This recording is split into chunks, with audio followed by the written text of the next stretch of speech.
Anya stepped out into the biting night air, the mountain wind whipping snowflakes against her face like tiny shards of glass. The facility's exterior floodlights cast long, jagged shadows across the frozen ground, turning the landscape into a monochrome maze of rock and ice. Her breath clouded in front of her, but she didn't hurry her preparations.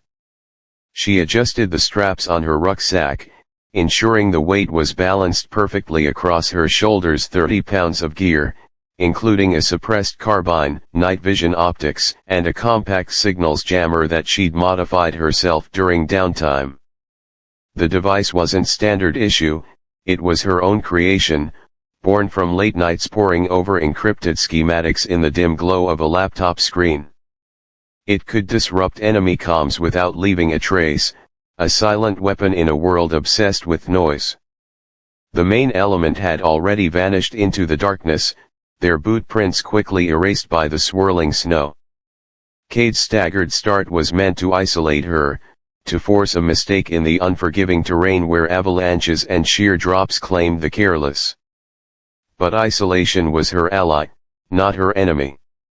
She'd studied the holographic map during the briefing, committing every contour and waypoint to memory, not just the obvious paths, but the hidden ones, narrow ledges disguised by overhanging rocks, frozen streams that could serve as natural highways under the cover of night. GPS was a crutch, as Cade said, but she didn't need it. Her mind was her map, trained through years of analyzing satellite feeds and predicting enemy movements from patterns invisible to most. She set off at a measured pace, her boots crunching softly against the crust of snow. The temperature hovered at -15 Celsius, the kind of cold that numbed fingers and clouded judgment, but Anya's gloves were insulated with phase change material, and her focus was a firewall against distraction. In for 4, hold for 7, out for 8. The rhythm anchored her as she descended into the first ravine, the walls of jagged granite rising like silent sentinels on either side. Visibility was low, the storm a deliberate element of the exercise, simulating the chaos of real ops in contested zones. She could hear the faint whine of wind through the pines above, but no human sounds, no chatter, no misplaced steps from the team ahead. They were ghosts, and so was she. Halfway to the first waypoint, the challenge revealed itself. A narrow bridge of ice spanned a 20-foot chasm, its surface slick and treacherous under the fresh powder.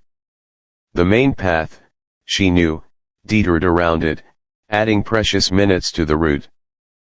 But time was a luxury she couldn't afford with her delayed start. She paused, assessing. The ice was stable enough, tested by a quick probe with her trekking pole, but crossing required precision. One slip, and the fall would end the exercise and perhaps more. The team would mock her failure, chalk it up to inexperience. Cade would nod knowingly, his skepticism validated. Anya crouched, distributing her weight low, and began the traverse. Her movements were deliberate, each step a calculated risk, her core engaged to maintain balance. Midway across, a gust hit, shaking the bridge with a low groan. She froze, breath held not in fear, but in control. The moment passed, and she continued, reaching the far side without incident. A small victory, unseen but felt in the steady thrum of her pulse. As she pressed on, climbing toward the ridgeline, her comms headset crackled faintly, a ghost signal, unauthorized and unexpected. It wasn't from the team, the exercise demanded radio silence. She halted behind a boulder, scanning the frequencies with her modified jammer. The signal was encrypted, bouncing off a nearby relay she hadn't seen on the map. Foreign, no, too clean, likely a plant by Cade, a curveball to test her signal's expertise in deprivation. She could ignore it, push to the rendezvous. Or she could hack it, turn the test against them. Her fingers danced over the keypad, initiating a silent breach. The encryption unraveled like a poorly tied knot, revealing coordinates not the official waypoint, but a secondary site, hidden in a cave system. A trap or an opportunity? Anya smiled faintly in the dark, the first real emotion she'd allowed herself since the cold room. She altered course slightly, weaving the new data into her mental map. If this was a game, she'd play to win. Hours blurred into a symphony of exertion and focus. The snow deepened, but she adapted, using microterrain features for cover and speed. By the time she neared the rendezvous, the storm had eased, revealing a star-strewn sky. The team was there, huddled around a low-heat emitter, their faces illuminated by the faint glow. Decker spotted her first, his rifle cleaning paused mid-motion. "No way," he muttered, disbelief etching his features. The others turned, expressions shifting from smug anticipation to wary respect. Cade stood apart, arms crossed, his roadmap face impassive. She arrived exactly on schedule, not a minute late despite the stagger. He checked his chronometer, then met her eyes. "Signals deprivation," he said, echoing his earlier challenge. "Managed just fine." Anya nodded once, her voice steady. "Signals are everywhere, Sergeant Major. You just have to listen differently." For the first time, the room, now an open clearing under the mountains, fell silent, not in mockery, but in re-evaluation. The crucible had spoken. Competence had survived. And in the quiet aftermath, Anya knew, this was only the beginning.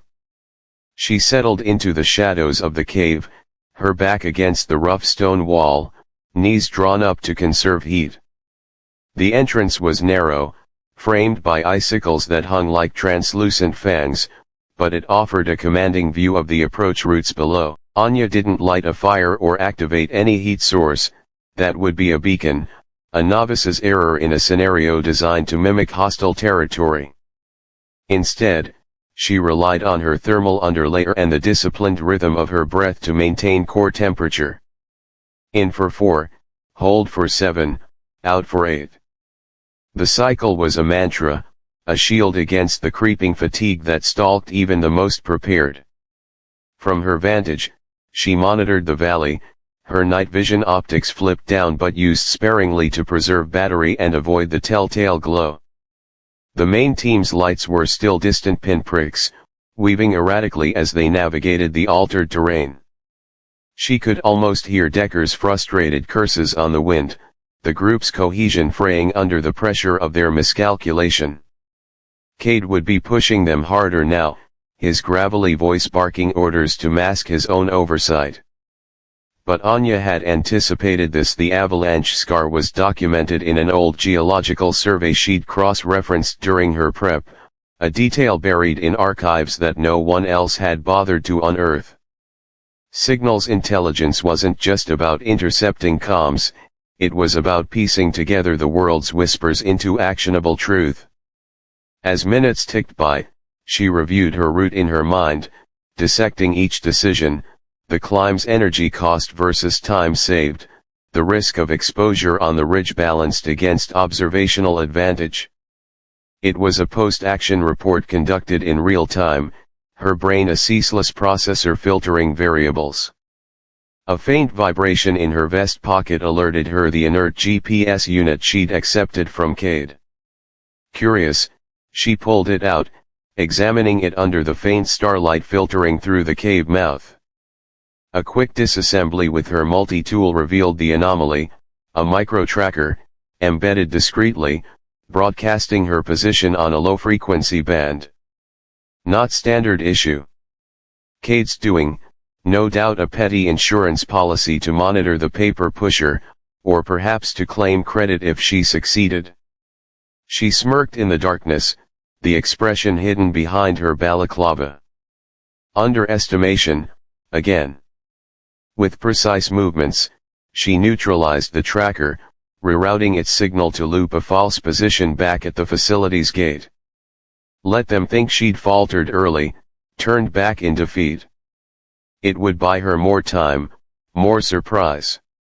Reassembling the device, she clipped it back in place, then turned her attention to the cave itself. Scratches on the walls caught her eye, old markings, perhaps from indigenous hunters or previous exercises.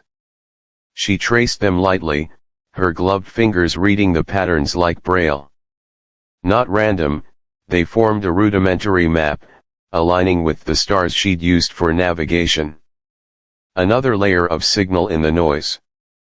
The first of the team arrived 30 minutes later, his approach announced by the crunch of snow under boots. Decker, winded and cursing under his breath as he ducked into the cave. He froze upon seeing her, already settled, her carbine across her lap in a relaxed but ready grip. "What the how?" he stammered, his bravado cracking like thin ice. Anya didn't respond immediately, she let the silence stretch, a weapon in itself. Then, with calm precision, the high route. Less resistance, better intel. He stared, processing, as others trickled in, grumbling, exhausted, their egos bruised by the terrain's betrayal. Cade was last, his silhouette materializing like a storm cloud. He scanned the group, noting her position at the center, unchallenged. No words passed between them at first, he simply nodded, a grudging acknowledgement etched in the lines of his face. "Rendezvous secured," he grunted finally, addressing the team but locking eyes with her. "Debrief at 0600. Dismissed." As the group dispersed into rest positions, he lingered, his skepticism evolving into something sharper: curiosity, perhaps respect. Anya met his gaze evenly, offering nothing more. In the crucible of the night, she'd forged her place not with words or protests, but with unyielding competence. The cold, the contempt, the challenges, they were all just variables. And she had solved for